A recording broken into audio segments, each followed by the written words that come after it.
Ó, Breno, aqueles espinhos amarelos lá, tá vendo?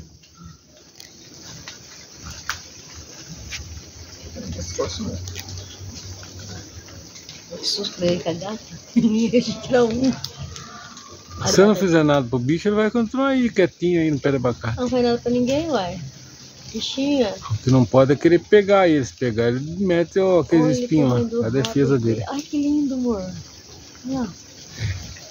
Ah, caindo depois do focinho de tatu.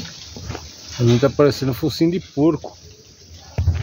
Pô, meu celular também é uma merda, hein? Toma no cu que celular vagabundo.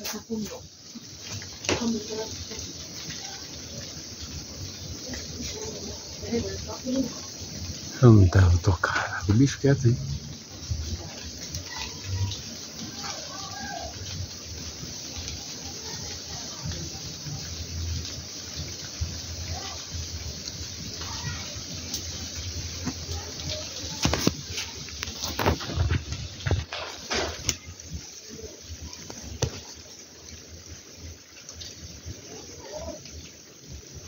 Velocidade.